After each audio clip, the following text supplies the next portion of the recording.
and come out here and like I said watch the watch the boats go by and also you get the view of the open water.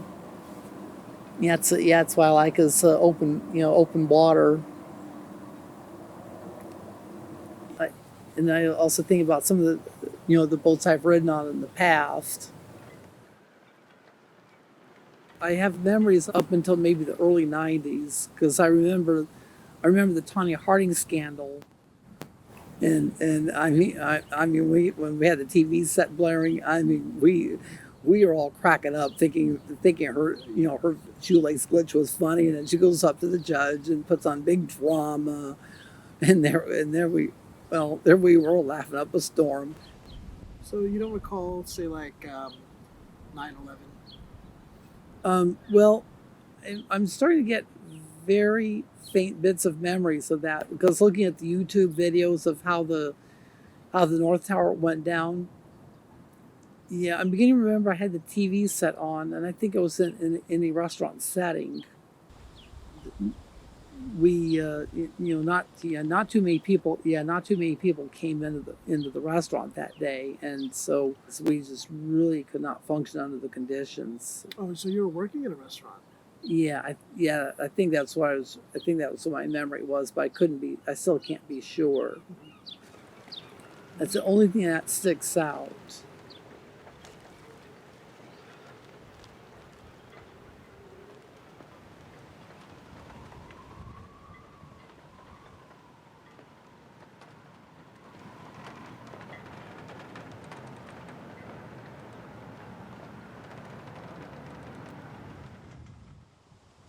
He had a white Chevy. I remember that car very well.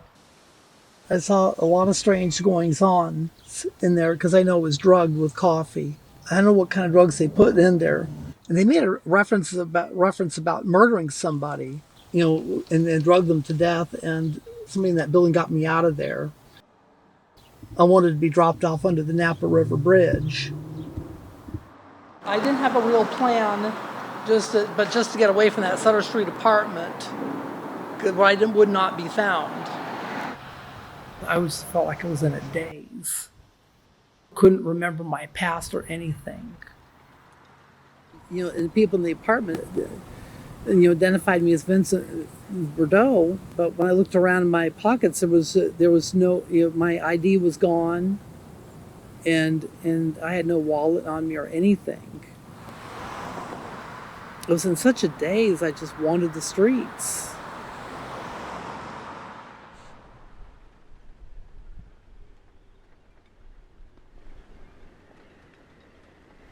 I know Brother Vincent from the Christian Help Center here. He had amnesia at one time, forgot who he was.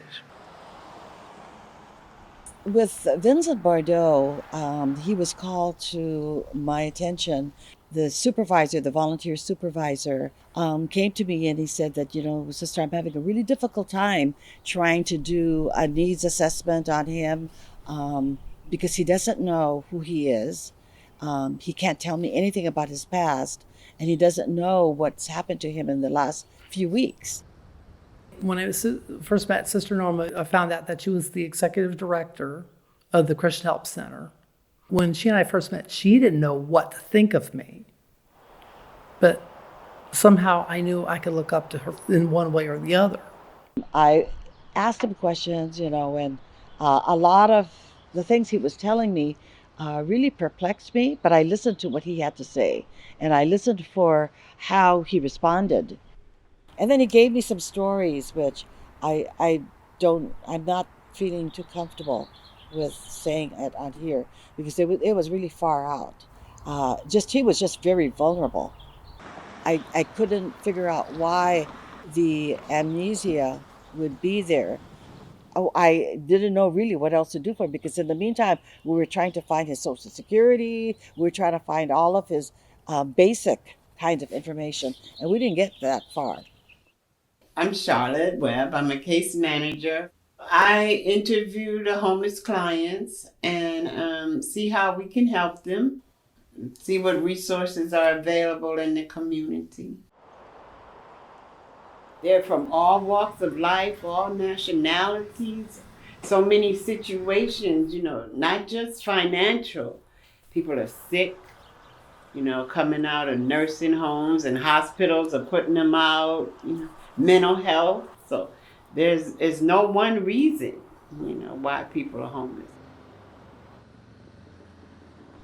When I first came here, I thought the city of Vallejo was dying. Everywhere I looked, businesses were closing. You hear about a lot of violence and things going on that are scary. It's a heartbreaker where you see people living in tents or in any kind of makeshift thing, and people are living out in the streets like that, and in a tent. Life wasn't meant to be like that in America. So.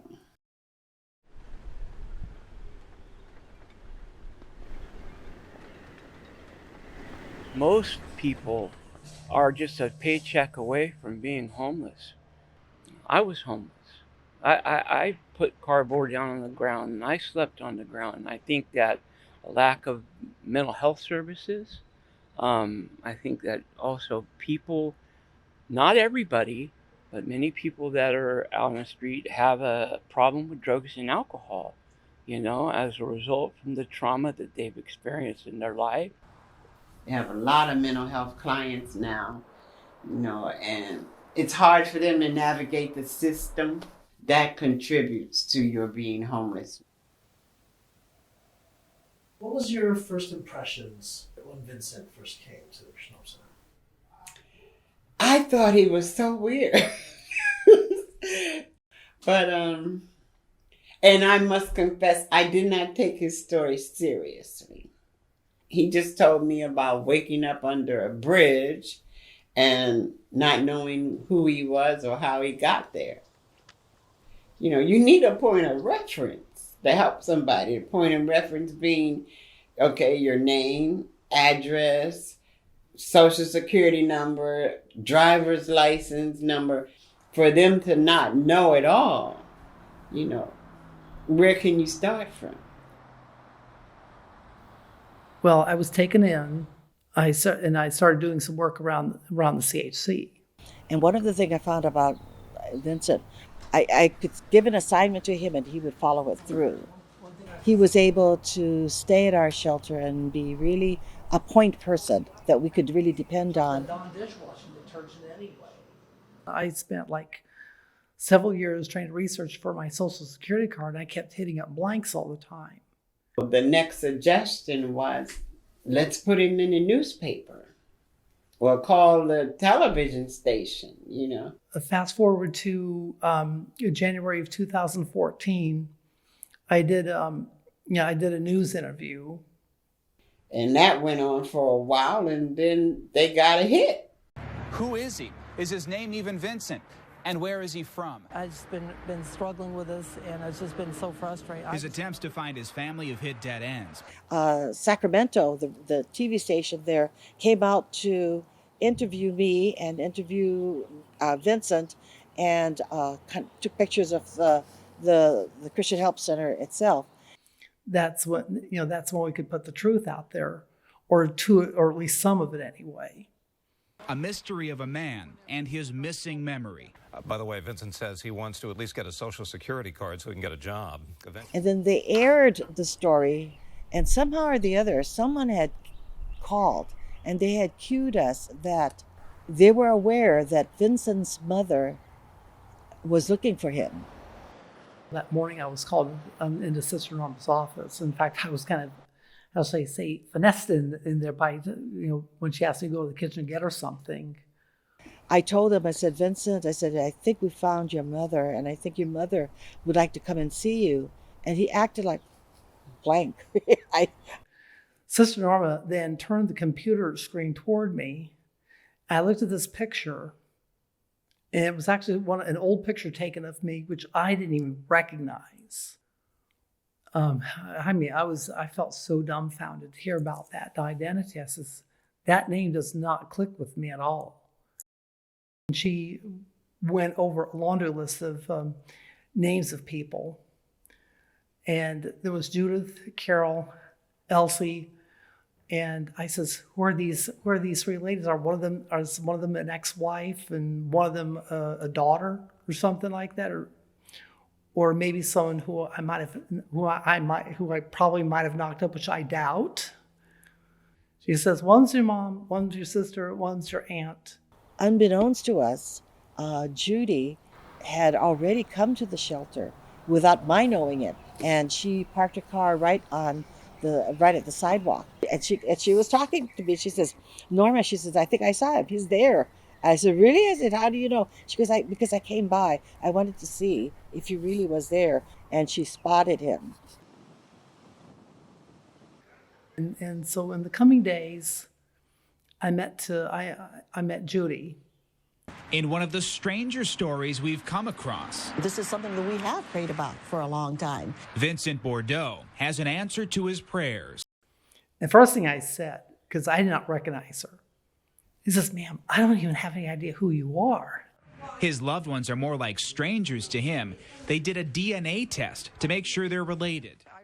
His mother had brought with her all of these family albums so that he could look at the pictures and he would say, oh, nice, but I don't know anybody. Well, I don't remember. See, what she described of my youth just doesn't jive with what I remember as a kid.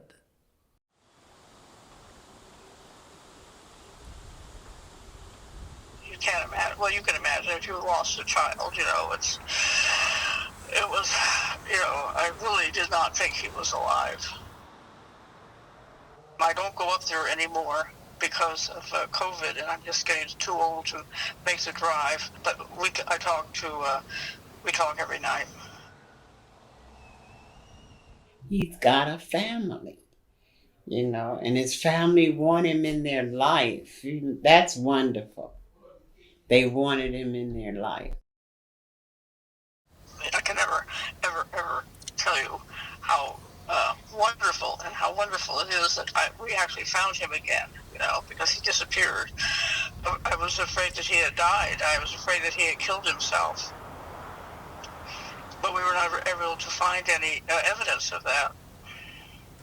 But we had a detective looking into it, and he just completely disappeared.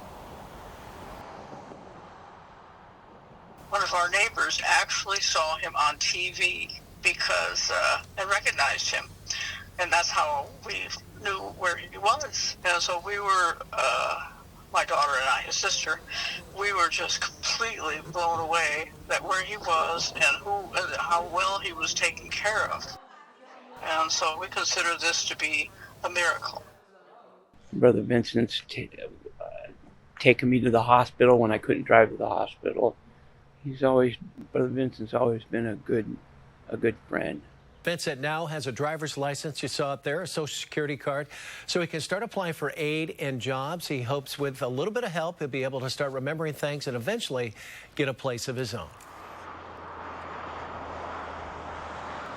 Why the Vallejo connection?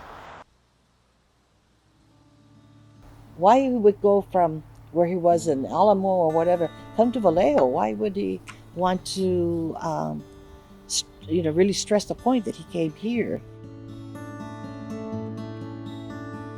So it was a lot of strange things, and I think it's all worked out because we just said, that we'll just accept Vincent for who he wants to be at this point. Coming from where he was into homelessness, and then being able to recover and reinvent himself and move into his own place and have a car and a steady income, that you couldn't ask for no more than that. That's a person's life right there. You couldn't ask for a better life.